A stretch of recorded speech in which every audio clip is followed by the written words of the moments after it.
자, 먼저 우리가 이제 화학에 대한 얘기, 화학원이라는 진도를 나가기 앞서서 화학이 어떤 과목인가를 좀 설명을 좀 해줄게.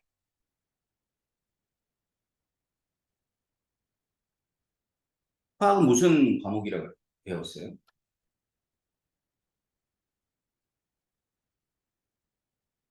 응? 뭐 어떤 걸 공부하는 거래? 그런 건 안 배웠어? 음, 화학은 뭐를 배우는 거냐면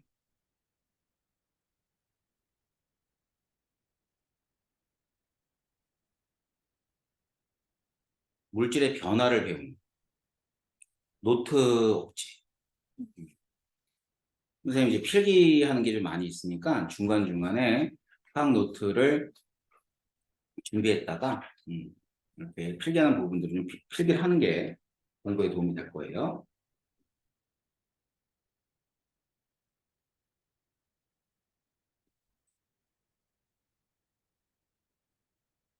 자, 그래서 물질의 변화를 배우는데, 그럼 얘는 물질의 변화니까 화학은 물질도 알아야 될 것이고요. 변화도 알아야 되겠죠. 알겠지? 그럼 이제 물질에 대해서 뭐 어떤 내용을 알고 있어야 되냐면, 일단은 물질을 구성하는 입자,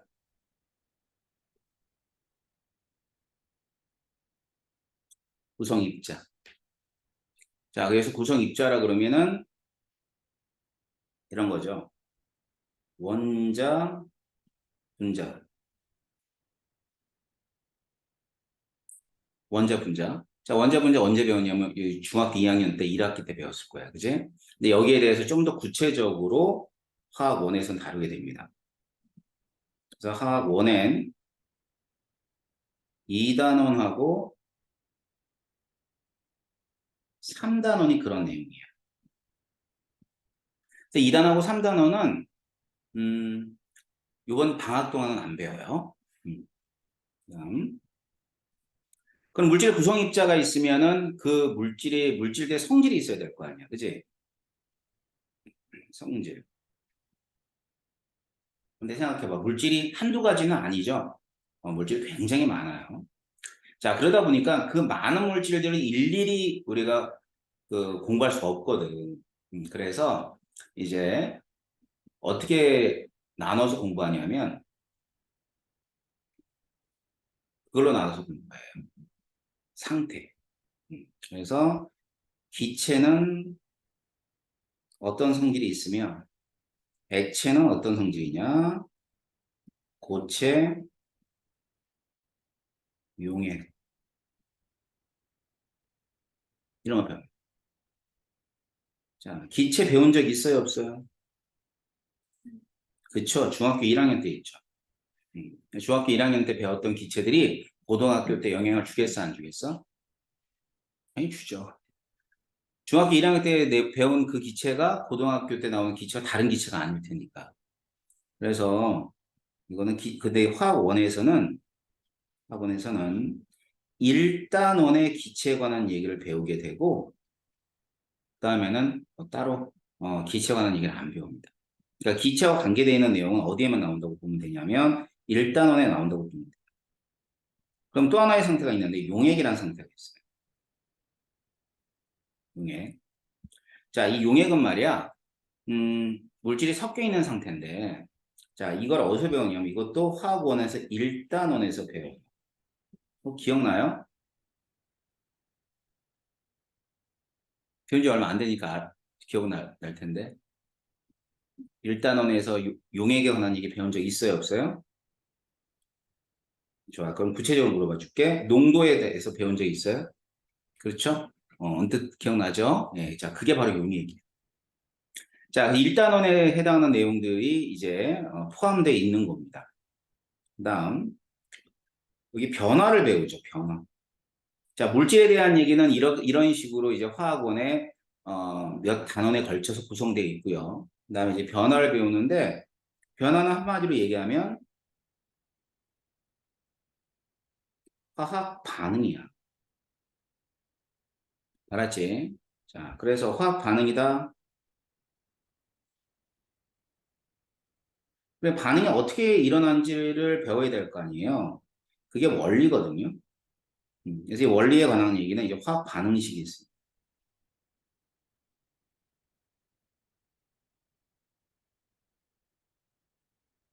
그럼 화학 반응식은 몇 단에 나와요?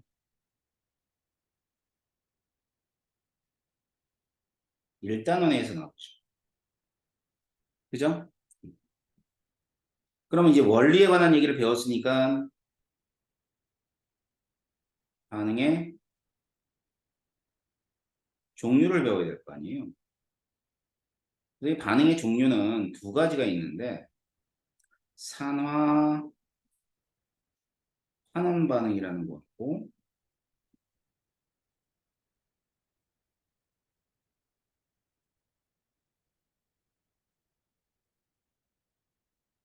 이런 걸 배웁니다. 그래서 이제 산화 환원하고 그다음에 산염기 반응에 관한 얘기는 얘는 이제 통합과학에도 나오고요. 그다음에는 화학원에 보면 4단원에도 나와요. 알았죠? 근데 4단원 안 배웠죠. 그죠? 자, 그래서 일단 우리가 이제 1단원에 관계되어 있는 내용들은 이런 내용들이 있어요. 그래서 이제 지금 얘는 물질의 변화를 갖다 공부하는 게 화학이라면 그 화학에서 화학원에서 이런 것들을 배운다는 거 얘기했고, 그래서 이제 화학원이 어떻게 구성되어 있냐면 1단원이 뭐 화학의 첫걸음이라 그러는데 결국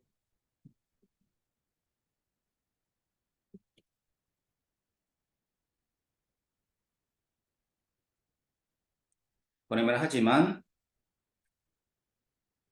뭐에 관한 얘기냐면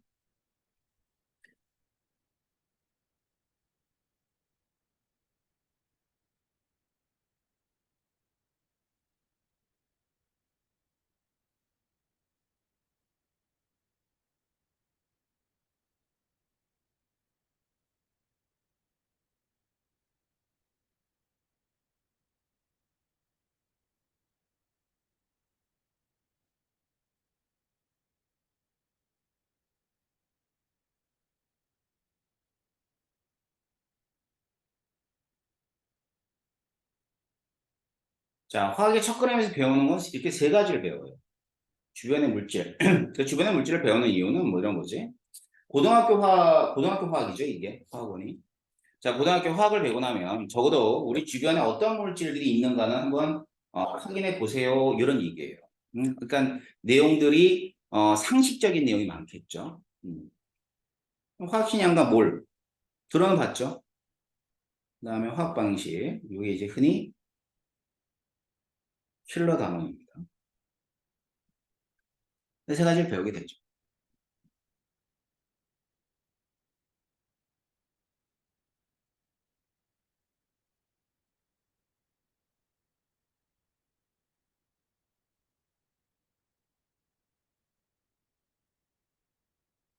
4단원을 먼저 소개해 줄게요.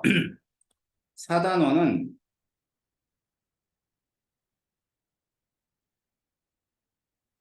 뭔지 모르겠지만 평형이라는 개념이 있어요. 그다음에는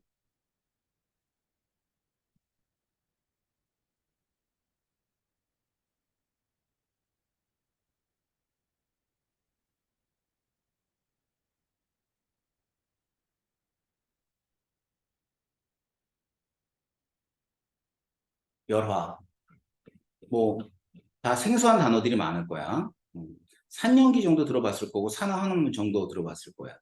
평형이 뭔지 열화학이 어떤 건지 나중에 볼 건데 이 중에는 킬러 단원이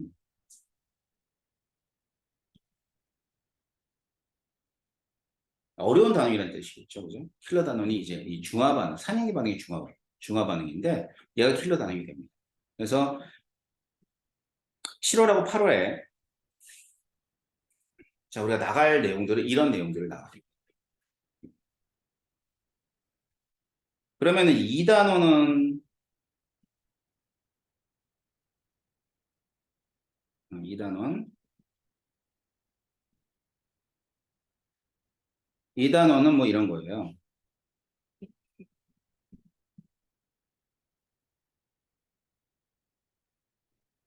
뭐 잠깐 주교를 봤다 그러니까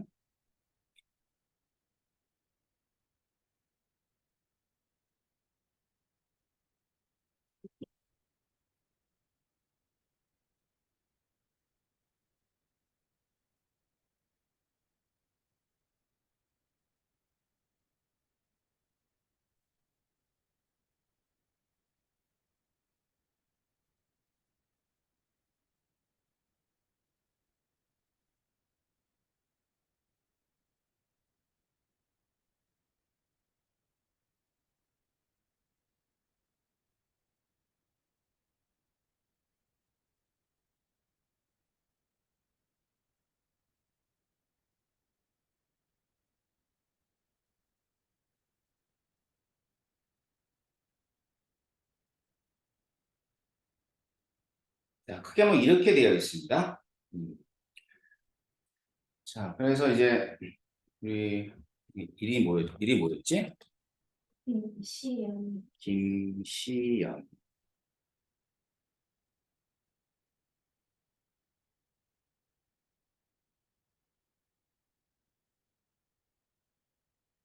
2학년이지? 시연이 핸드폰 있어? 몇 번이야? 2158 5513. 158-513. 엄마. 응?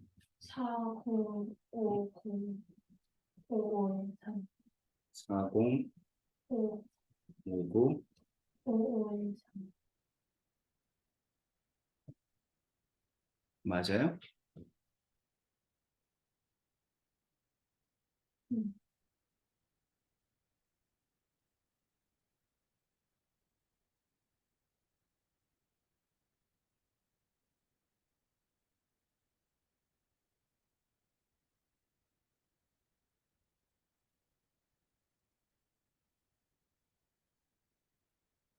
자, 그럼 봐봐. 2단원, 3단원은 선생님이 그 학기 중에 나가요. 알겠죠? 학기 중에 나가고, 학기 중에 나갈 때 뭐 이런 내용 하면서 뭐 학교 시험도 대비하고 그러겠죠. 하지만 그게 많이 어렵진 않아. 자, 그런데 이제 우리 시연이가 이제 2단원 배울 때 암기가 필요한데 좀 외우라는 거 외웠어요? 일단 가장 기본적으로 알아야 되는 게 주기율표. 그죠? 뭐 예를 들어 이런 거지. 14번이 무슨 원소야? 자, 2주기 14족이 뭐죠? 자, 3주기 15족이 뭐예요? 그렇죠. 자, 외우긴 외웠는데 선생님이 얘기할 때 하나도 대답을 못했어. 이건 외운 게 아니야. 그러니까 순서대로 외우는 것도 중요한데, 시험에서 우리 그 시연이가 이제 처음으로 중학교 1학년 때부터 시험 봤을 거니까, 시험 볼 때 가장 아쉽거나 좀 모자른 게 뭐였죠?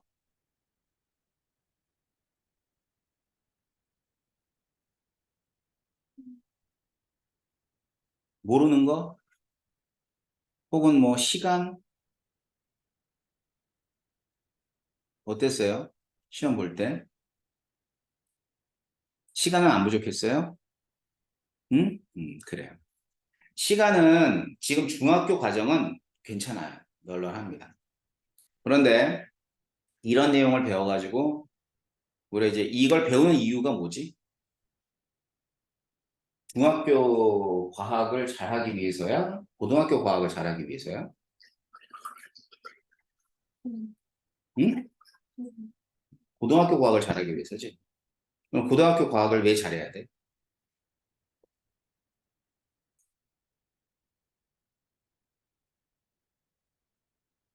내신을 잘 따야 되니까.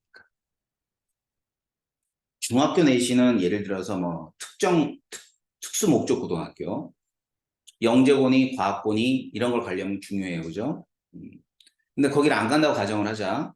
그럼 중학교 내신은 그렇게 크게 중요하지 않죠. 그잖아. 중요한 건 뭐야? 고등학교 내신이지. 고등학교 내신을 가가지고 대학교를 가야 되는 거지. 그러니까 목적이 정확해야 돼.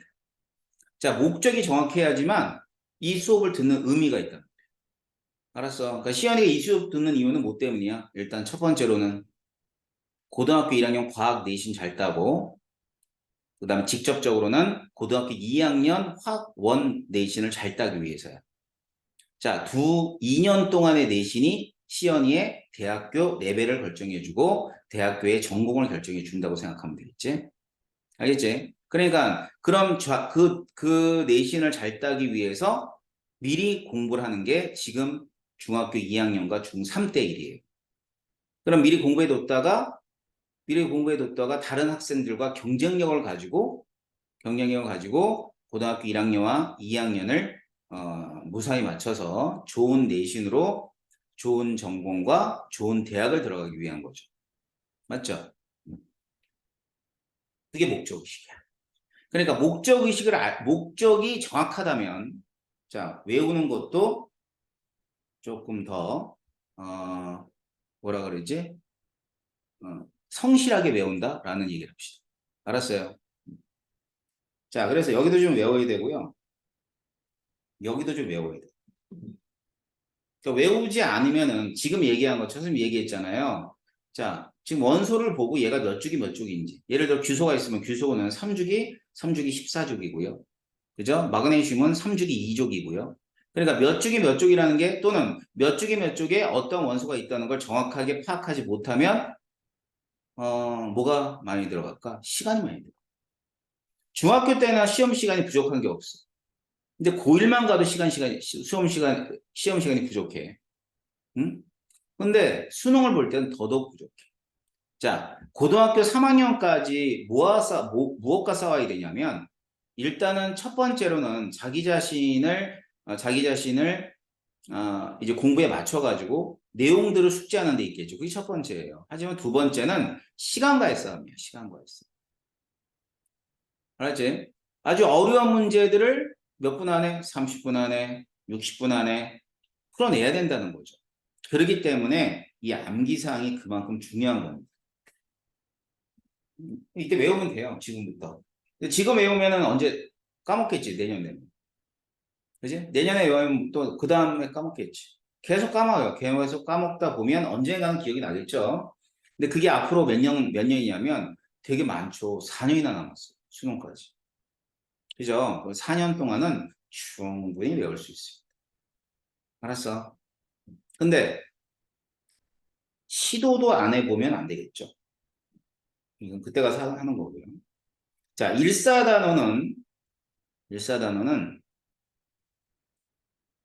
첫 번째 목적이 뭘까요?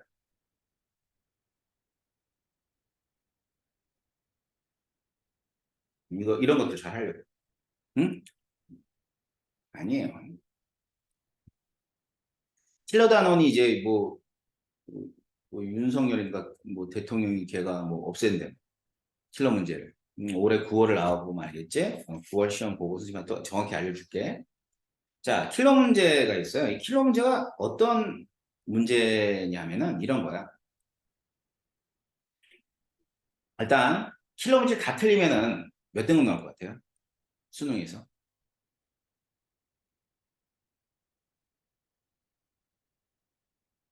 킬러 문제 다 틀리면 2, 3등급. 근데 킬러 문제만 틀려야 되겠지. 그러니까 킬러 문제의 의미는 1등급 안에 1% 안에 드느냐, 0.5% 안에 드느냐, 아니면 3%냐, 4% 요거 가릴 때 쓰는 게 킬러 문제야. 알았지? 그러니까 그런 학생들은 되도록이면 킬러 문제를 많이 맞춰가지고 1% 안에 들어가야 되겠죠. 그래야지만 뭐 정시로도 혹은 수시로도 의대나 뭐 약대와 같은 그러한 유망한 직종이 있는 전공을 선택할 수가 있어요. 근데 이 킬러 문제들의 전제 조건이 하나 있죠. 전제 조건은요, 다른 걸 다 맞췄을 때, 그죠? 제일 바보가 어떤 바보들이 있냐면, 킬러 문제에 맞췄는데, 이런 단어에서 다 틀려가지고 오는 애들이 제일 바보예요. 필러 문제를 맞췄다는 얘기는 그만큼 공부량이 많았던 거잖아. 응? 그러니까 다 틀려가요, 여기서. 다 틀려. 이거는 헛똑똑이, 헛공부한 거죠. 자, 그러면 우리 시연이가 맨 처음에 해야 되는 건 킬러 문제야? 아니야? 아니에요. 절대 아닙니다. 자, 시작부터 이런 것들을 맞추고 이런 것들을 초점을 맞추면 안 돼요. 두 번째, 세 번째 할 때 이런 것들을 초점을 맞추는 거죠. 어디에 초점을 맞춰야 돼? 나머지 얘기들을 잘 알아둬야 됩니다. 알겠죠? 오늘 아침에도 이제 선생님이 첫 수업하는 학생이 하나 있었는데, 시연이 선배쯤 되겠죠. 같은 학교의 3학년이니까. 무려 2바퀴를 돌았대요. 2바퀴. 이 학원에서 원차, 저 학원에선 오투. 시험을 봤죠. 선생님은 안 믿어요. 다른 학원에서 화학 배웠다. 그래서 뭘 해주는지 알거든. 뭘 해주냐면, 진도를 나갈 때 일단은 화학 반응식 굉장히 많이 해. 그지, 그지? 근데 그 학생이 이제 예상을 해볼 때, 2번을 했는데 많이 부족하리라는 걸 알거든요. 근데 이제 아닌 학생도 있어요. 너희 학교 그 선배들 중에는 굉장히 잘하는 선배도 있어. 기대를 하고 시험을 봤죠. 제발 잘하기를. 응? 근데 50점 만점에 19점 받았어. 그럼 절반 이상 틀렸던 얘기네. 맞죠? 그게 2번, 3번 했던 학생들의 현실이야. 알았어요. 그럼 나는 선생님이 하는 건, 선생님이 목표는 50점 만점에 30점 정도 맞게. 알았지? 근데 그렇게 정도 맞게끔 하려면 이 문제가 필요할까, 안 필요할까? 절대 필요 없어. 알았지? 자, 시행이도 목적은 이걸 풀어내려고 하지 말고, 이거는 그 다음번 또 들을 때, 그때 맞추면 되고요. 그때도 못 맞추겠어? 그럼 그 다음번 들을 때 맞추면 되고, 자, 몇 년 남았냐면 앞으로 적어도 2년 정도 남았어. 그러니까 2년 안에 풀어내면 돼. 그럼 연습도 많이 해야 되고, 그 다음에 혼자만의 어떤 그 그러니까 해법을 가지고 있어야 되겠죠. 그렇게까지 되기는, 단숨에 되진 않습니다. 마치 이제 수학을 지금 어느 정도 공성동 학생들은 수학 선행을 좀 많이 해가지고 꽤 많이 하던데, 예를 들어서 뭐 지수로그를 처음 들었는데, 지수로그에 처음 듣는 지수로그라는 그런 단원이 있어요. 그럼 그걸 갖다 듣고 나서 맞바로 심화 문제를 풀지는 못하잖아. 맞지? 그런 것처럼 화학도 바로 심화 문제가 아닌 난이도가 있는 문제를 풀지 못해요. 하지만 지금 오늘 배울 얘기죠. 자, 여기에 관한 내용과 여기에 관한 내용은 충분히 알 수 있다는 뜻이에요. 알았죠? 그래서 목표가 정확하게 세워지면 공부할 때 조금 더 수월할 거야. 이거 내가 왜 이 공부를 해야 되지라는 생각보다는 분명히 필요가 있으니까 하는 겁니다. 알았죠? 자, 또한 이걸 시작을 할 때 킬러 단원, 어려운 문제를 풀어내고자 하지 말고 쉬운 문제를 안 틀리려고 하는 게 첫 번째. 알았지? 두 번째, 실수하지 않도록 하는 게 두 번째. 세 번째가 킬러 단원이죠. 알았어요? 자, 그래서 그런 내용을 이제 선생님이 얘기해 주는 이유는 이제 시연이가 수업을 받으면서 이걸 왜 내가 해야 되지? 이런 생각을 하지 않도록 하기 위해서 알려드리는 겁니다. 자, 그렇다면 일단 교재로 들어가시면은요. 화학과 우리 생활에 관한 얘기들이 좀 있어요.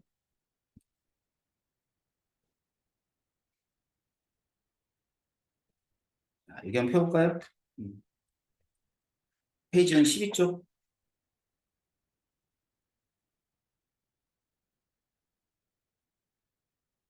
자, 이건 아까 뭐라 그랬냐면 선생님이 상식적인 얘기라 그랬어요. 그래서 화학이 있는데 화학이 어디에 영향을 주냐면 의식주에 영향을 줘요. 뭐 당연하겠죠. 사실은 살아있는 생명체도 물질의 덩어리죠. 맞죠? 그러니까 화학은 화학과 물리는 적어도 물리와 화학은 우리 주변에 굉장히 많이 아니 우리 자체가 생명체 자체가 물질이니까. 음? 그래서 화학하고 생물을 공부를 할 때는 우리 주위에 있는 어떤 현상들을 잘 이렇게 접목시켜서 이해하려고 들으면 좋아요. 자, 그래서 이제 맨 처음에 나오는 건 이런 거예요. 화학의 유용성이라는 건데, 화학이 인간한테 얼마나 이로운 그런 그 일을 했느냐 이런 거 나타내 주는 겁니다. 첫 번째 식량 문제.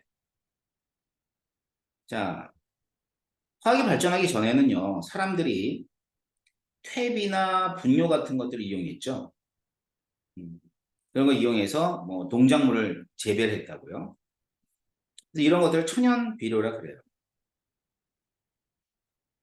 자, 문제는 이러한 천연 비료들이 한정적이기 때문에 어, 그 농업에서 생산해내는 식량들이 턱없이 부족했거든요. 이게 문제예요. 자, 그래가지고 이런 문제를 해결하기 위해서 여러 노력을 기울이다가 암모니아를 생성합니다. 이 암모니아를 합성하는 그런 공적 또는 반응이 있는데,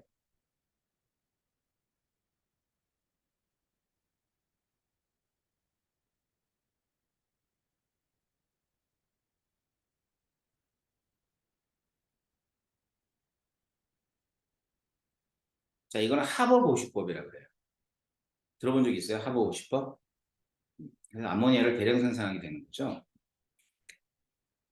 그럼 이제 암모니아가 뭐의 원료가 되냐면 비료의 원료가 됩니다.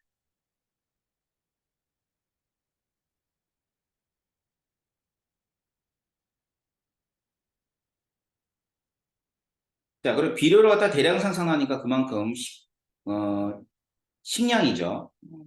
옥수수라든가 아니면 쌀이라든가 이런 것들이 굉장히 많이 생산이 되게 되고 식량난이 해결된다라는 뜻이에요. 그래서 기억해야 되는 건 자, 이 반응 정도 기억하시면 됩니다. 자, 그 밖에 뭐 이제 그 식량과 관계되어 있는 문제 중에는 뭐 살충제, 제초제, 이것도 화학 물질이죠? 네, 이거 위험해요. 비닐하우스가 등장함에 따라 계절에 관계없이 작물을 재배할 수 있게 되었고, 그다음에 지금 현재 이런 것들에 영향을 주고 있다고 생각하시면 되는 거고요. 미래는 별로 뭐 그렇게 크게 중요한 건 아닌데 곤충을 이용한다, 식량을 개발한다고 하니까. 알겠죠? 자, 그럼 이제 먹는 건 끝났고요. 입는 것 한번 갑시다. 입는 거. 입는 거.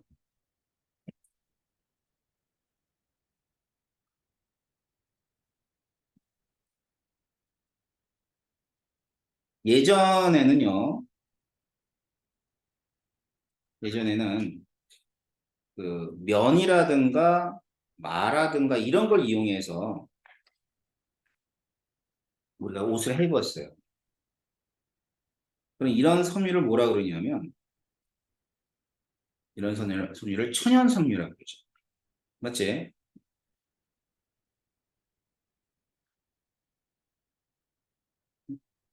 힘이 안 되지?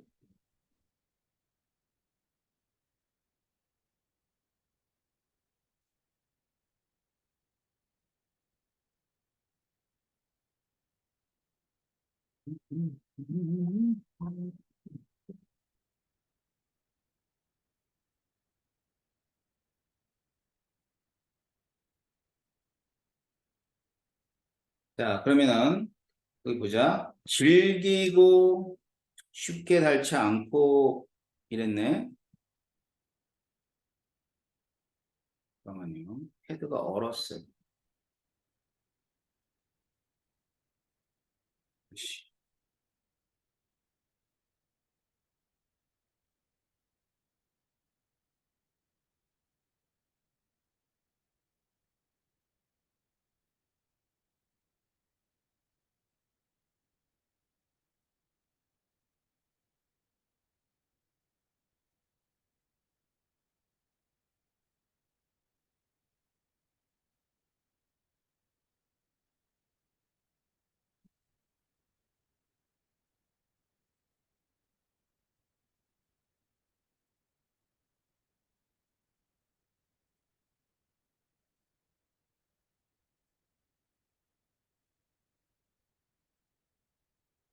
자, 그래서 여기 보면은요. 면마, 뭐, 면마, 이제 비단 같은 애들 뜻하는 거거든.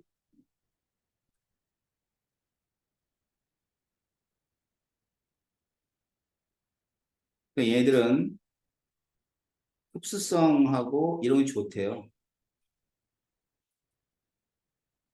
자, 질기지 않고, 그다음에 대량 생산이 어렵다. 자, 제가 줄친 거 있죠? 예, 분홍 색깔로 줄친 애들이 요게 천연섬유의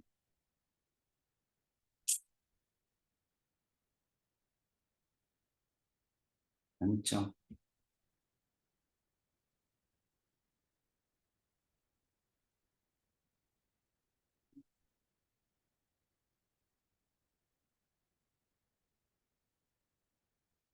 자, 천연섬유의 단점은 이런 것들이 있습니다.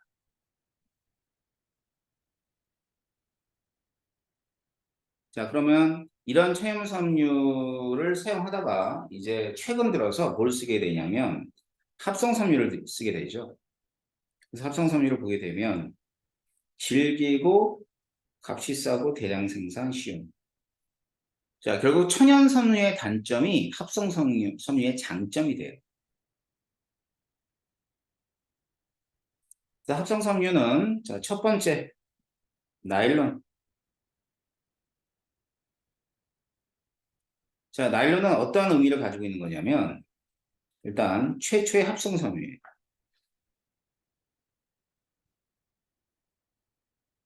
최초 합성섬유. 나중에 기억해야 되겠지만 캔더러스라는 사람이 개발을 합니다. 그래서 학교 내신 문제에는 이런 사람 이름까지도 나온다. 그때 가서 외우시면 돼요. 그 다음에 이제 어디에 이용되어지냐면 뭐 매우 질기며 신수성이 좋다고 했는데 그럼에 따라서 뭐 밧줄, 스타킹, 밧줄, 뭐 칫솔 이런 데 많이 이용되어져요. 근데 그것보다도 더 중요한 거는 나일론이 최초의 합성 섬유라는 게 중요합니다.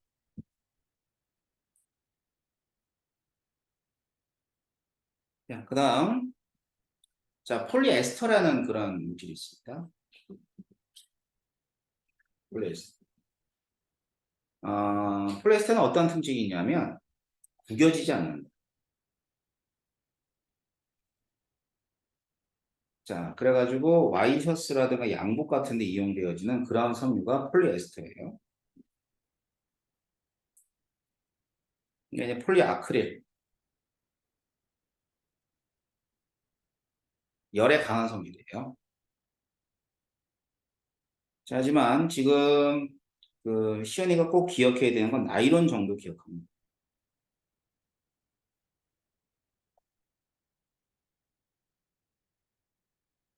자, 그래서 이제 앞으로도 계속해서 의류를 만들게 되는 그런 의류를 만드는 섬유에 대한 개발들이 진행을 하고 있고요.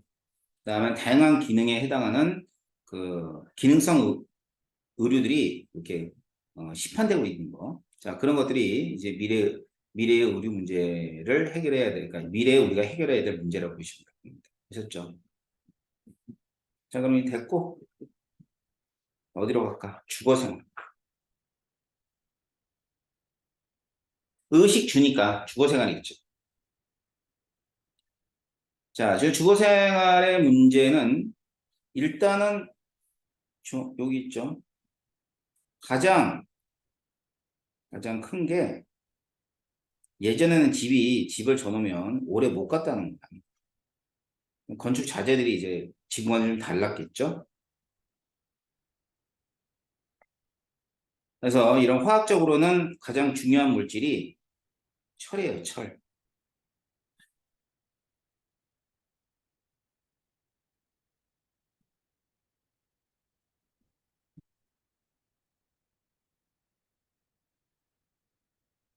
이 철을 발견하고 철을 이용하면서 건축물들이 좀 달라지게 됩니다. 그래서 이 건축물은 이제 그래서 철은 뭐에서부터 얻어지냐면 철광석부터 얻어지는데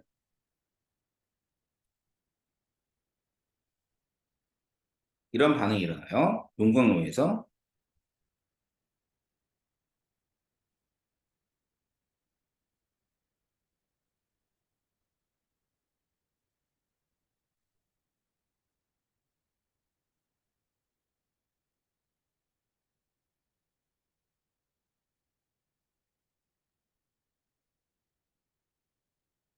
자, 그렇게 되면 이렇게 얻어진 철이 있어요.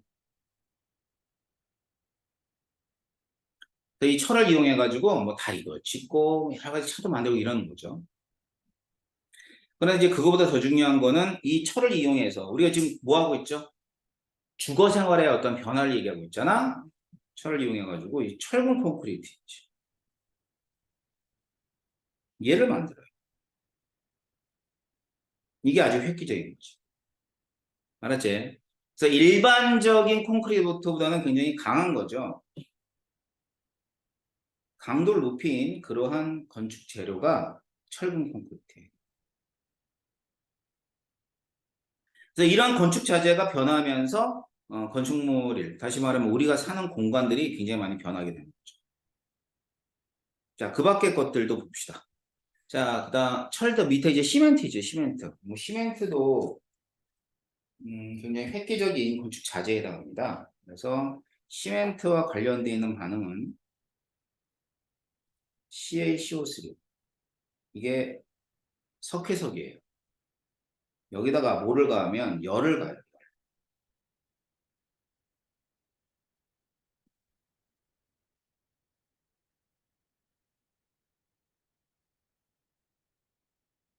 자, 탄산칼슘에 열을 가하면 이때 생성되는 얘 있죠, 얘.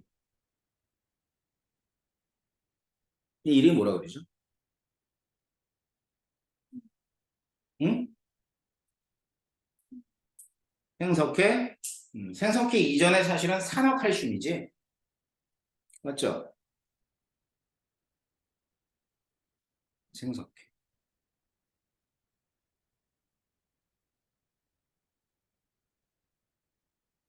이 생석회를 얻게 되고 이 생석회에다가 뭐 여러 가지 섞어가지고 이 시멘트를 만들게 되는 거야. 자, 콘크리트는 시멘트에다가 뭐 모래하고 자갈 막 섞은 거지. 그래서 뭐 이런 것들. 압축하는 힘에는 강하지만 잡아당기는 힘은 약하다. 근데 적어도 이제 시멘트 같은 경우는 음, 시멘트는 콘크리트든 시멘트든 잡아당기면 끊어져요. 근데 그거 어느 것보다 시멘트보다는 콘크리트가 훨씬 더 강하겠죠. 그러니까 얘 시멘트를 안 쓰고 요즘에는 콘크리트를 쓰게 된다는 거 알아두시면 될 겁니다. 그다음에 알루미늄, 유리 쭉 읽어보세요.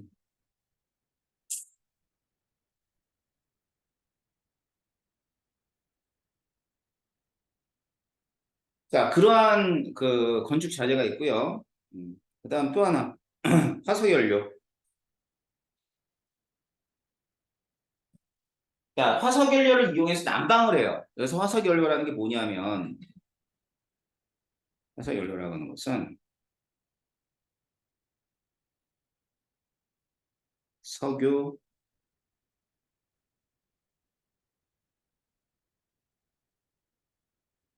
자, 석유와 석탄 같은 이러한 물질을 가리켜서 뭐냐면 화석 연료라 그럽니다. 그래서 이걸 이용하게 되면 보온도 가능하고요. 그다음에 더더욱 더 중요한 거는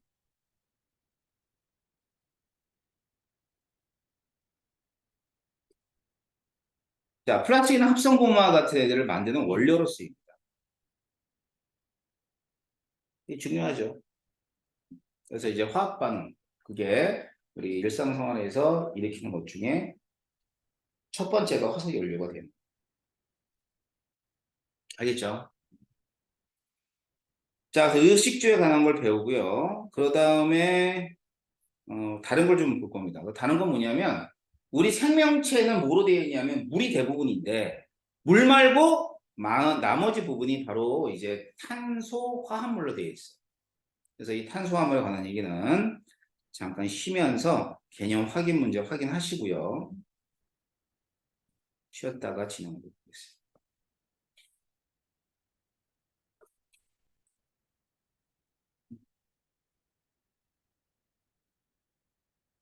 몇 시에 왔어? 네. 3시, 선생님 3시까지 있었는데. 좀 늦게 왔나? 개념 확인 문제 잠깐 볼까? 그래, 배웠던 거 확인해 보면, 첫 번째는, 모모의 개발은, 모모의 개발.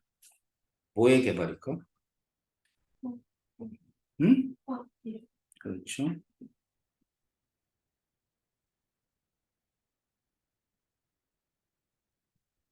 그 다음에, 모모의 등장은, 그랬어요. 비닐, 그렇지. 비닐하우스죠. 그죠? 그 다음에 의류 문제는, 합성섬유죠.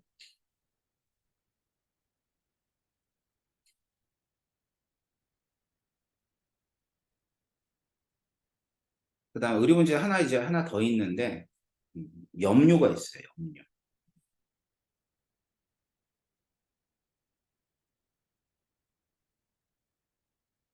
알았지?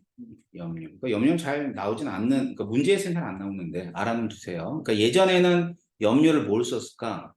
이런 거 썼, 뭐, 당근, 뭐 아니면 뭐, 봉숭아물, 뭐 이런 거 있잖아. 그지? 그런 거 썼는데, 꽃에 있는 그런 색소를 썼는데, 지금은 이제 합성 염료를 쓰죠. 자, 주거 문제. 첫 번째는 화석 연료의 이용. 그 다음, 그렇죠. 건축 재료의 변화는, 그 다음엔 이제 건강 문제에 관한 얘기인데, 건강 문제 중에, 건강 문제 해결해서, 뭐를 갖다 만들었다? 합성 의약품을 만들었다.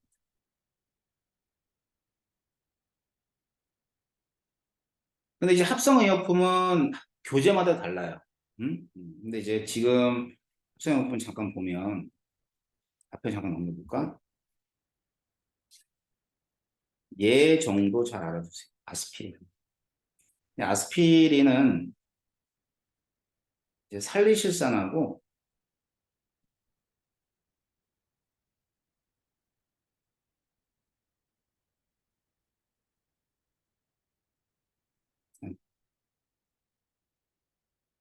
이렇게 해가지고 만든 게 아스피린이야.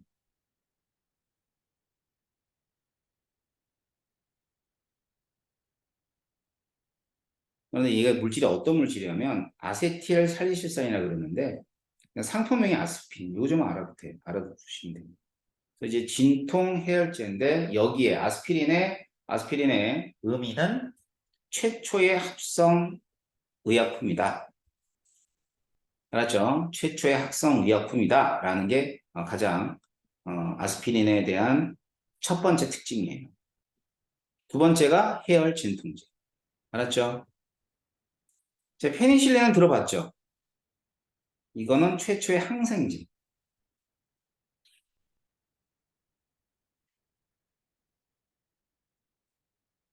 그러면 저기 1번서부터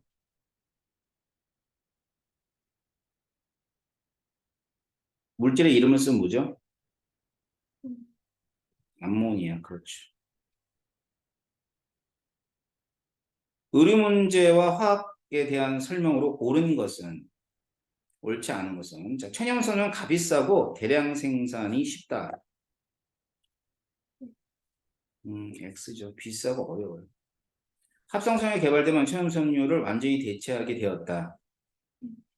응? 그렇죠. 완전히가 이제 문제죠. 네, 뭐 대체는 몇 가지 대체했지만 완전히 대체하지 않았죠.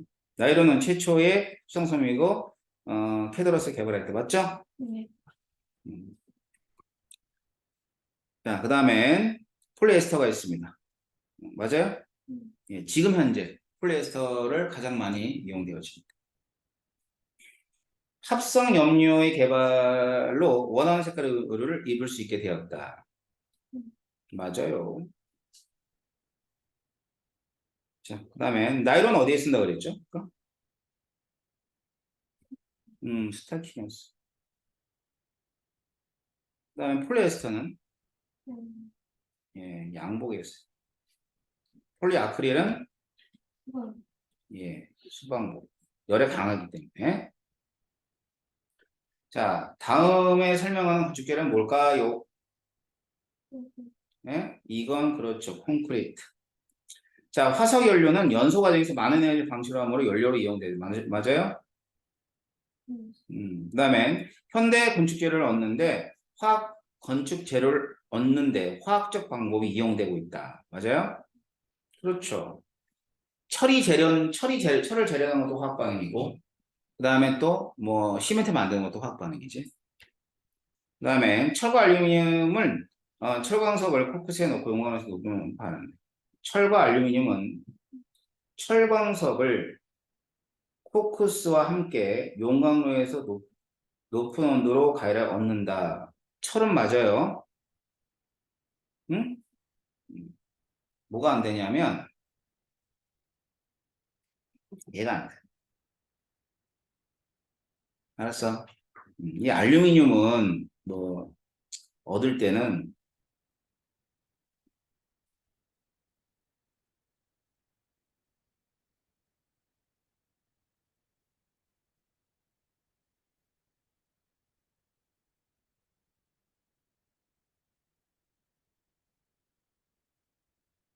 알루미늄 전기 분해를 이용합니다. 알겠죠? 그래가지고 되게 비싸요 알루미늄이. 이 비싼 이유가 그 전기 분해 이용하니까 전기세가 많이 들어. 자, 그 밑에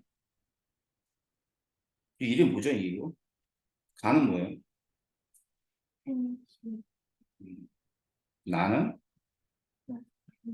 그렇죠.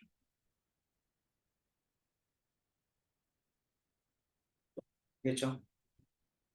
그래서 이런 내용들이 있고요. 근데 이제 우리가 생활하는데 다시 말하면 의식주에 관련돼 있는 화학 반응과 물질이 있다면 우리 생명체는 뭐냐는 거지. 생명체는 탄수화물이 되는 거예요. 알겠죠? 그래서 이 탄수화물에 관한 얘기들을 좀 정리를 좀 해드릴게요.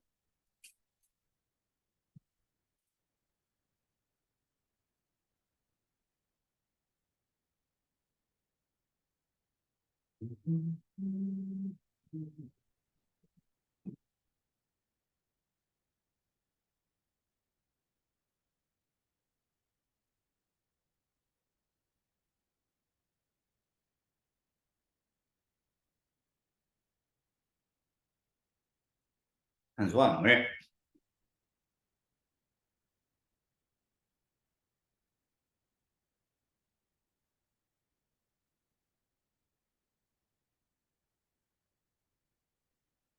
혜연이 학원 다녔어? 과외했어? 어느 학원 다녔어? 응? 청어람? 아, 청어람이 과학을 가르쳐? 과학학원 아니지. 응? 과학학원이야? 아, 그래? 그 구하고는 아니야? 둘 다. 아, 둘 다 있어? 아, 요 골목에 있는 게 청어람인가? 여러 번 있어. 아, 그래요?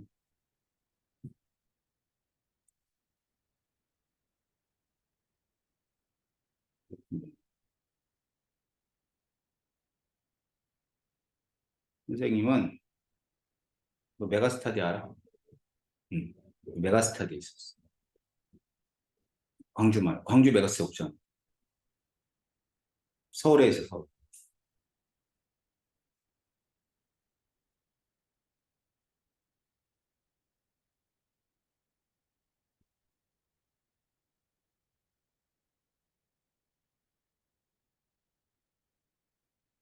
자, 탄수화물은 탄소 골격에, 골격에 수소, 산소, 질소, 황.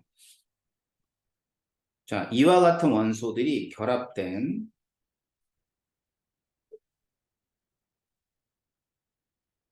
화합물을 통 틀어서, 알았지? 통 틀어서 뭐라 그러냐면, 탄수화물이라고 그래요. 뭐 예를 들면,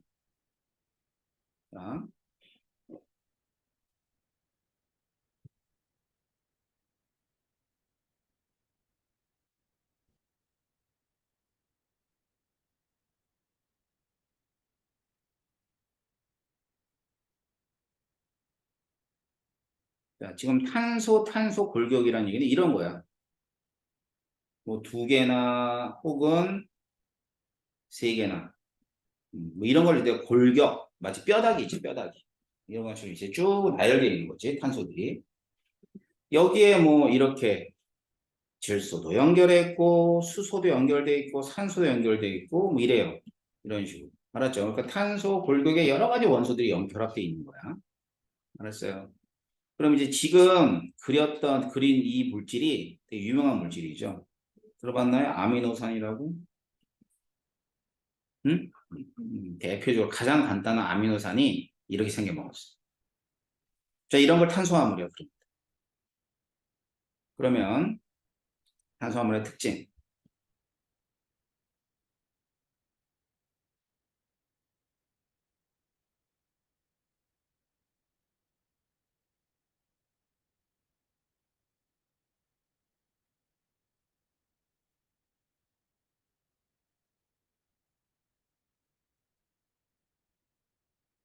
자, 탄수화물의 특징은 한 단어로 줄이면은 다양성이 있어요. 다양성.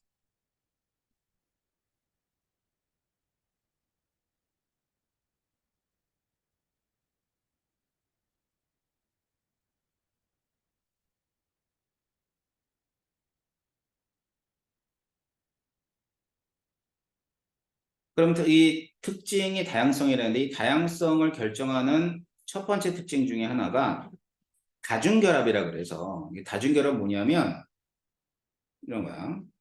자, 탄소와 탄소 사이에 이렇게 결합하면 단일결합이라 그래요.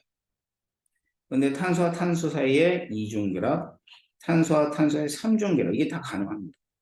그럼 보통은 뭐 이게 단일결합, 이중결합 혹은 어떤 애들은 단일결합밖에 못하는데 이 탄소는 단일결합도, 이중결합도, 삼중결합도 할 수 있어. 그리고 다른 이 선들이 반드시 4개까지만 나와. 탄소 하나당. 여기는 몇 개 나와야 되냐면 하나만 나오면 돼. 알았지? 그러니까 8이라 그러거든. 흔히 탄소의 8이 하나, 둘, 셋, 4개. 자, 탄소의 8이 하나, 둘, 셋, 4개 이렇게 나온다. 자, 그래서 첫 번째는 다중결합이 가능하다. 두 번째,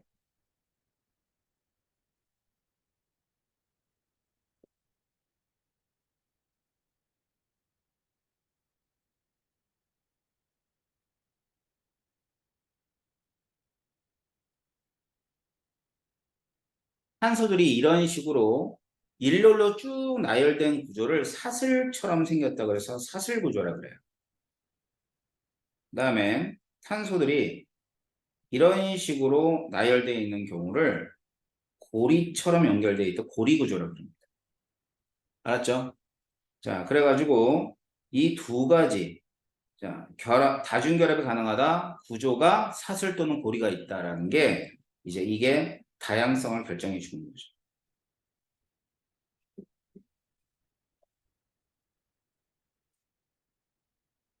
그 다음 세 번째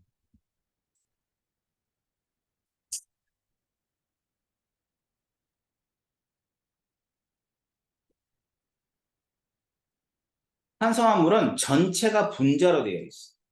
그러니까 분자가 뭔지 배웠지? 그지 뭐야? 분자는 물질의 성질을 띠고는 알갱이를 뜻하는 거죠. 알았어요? 그러다 보니까 얘는 이 분자의 힘이 별로 크지가 않아요.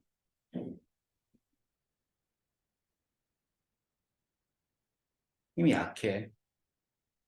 그러면 분자가 힘이 약하면은 녹는 점이라든가 끓는 점이 낮아요. 그러면 이런 물질들의 특징이 뭐냐면요. 농력 끓림이 낮은 애들의 특징 25도씨에서 기체, 액체, 고체. 특히나 기체로 존재할 수 있다는 게 가장 큰 특징이야.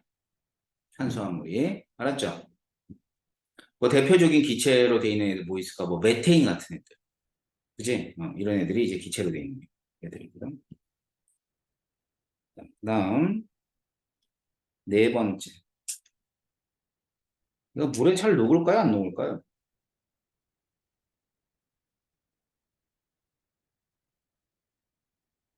응? 물에 잘 안 녹는 게 그걸 뭐 어떻게 생각해? 생각해봐. 시연이가 탄수화물이야. 맞지?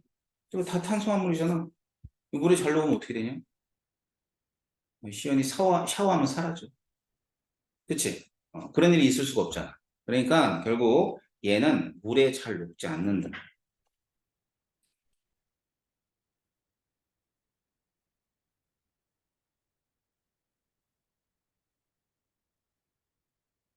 그래서 물에 잘 녹지 않기 때문에 물에 잘 녹지 않기 때문에 어, 얘네들은 이제 그물 말고 다른 물질을 녹여요. 뭐 그게 뭐 있냐면 벤젠이나 아니면 사이클로헥센이나 헥산이나 이와 같은 애들이 녹입니다. 알았어요? 다음에 이제 계속 반복하다 보면 그런 물질들을 이제 쉽게 구분이 가능한데 일단은 거의 다 안 녹는다 생각하면 돼. 근데 이제 다음 시간에 선생님이 몇 가지 물질을 알려줄 건데 그 물질들이 물에 잘 알았죠? 자, 그래서 오늘은 탄수화물까지 했고요. 다음 주 중에 한번 연락을 할게요. 그래서 그 다른 학생들이 이틀 내내 빠졌거든. 그래서 하루는 오늘 시연이가 공부한 이 내용 영상 보고 또 다른 하루는 와서 진도를 좀 나가야 될 것 같아서 그 진도 계획, 그 보강 계획이 쓰면은 한번 맞춰볼 건데 시연이 언제 좋다고? 한국에 5시부터 6시 사이? 7시, 넌 괜찮아? 6시 반까지. 까지? 오케이. 근데 선생님 한 시간 정도 한다고 생각하면 돼. 한 시간 정도 할게. 알았지? 알았어. 화목에 시험은 6시, 7시 정도? 알았어. 알고 있다가 연락을 할게요. 그럼 그때 하루 나오시면 돼. 목요일쯤이라 예상. 오늘 여기까지만 할게. 1시간 반씩 수업하는 거니까. 그럼 다음 토요일은 별 문제 없지? 네. 오케이. 미리미리 연락해주고.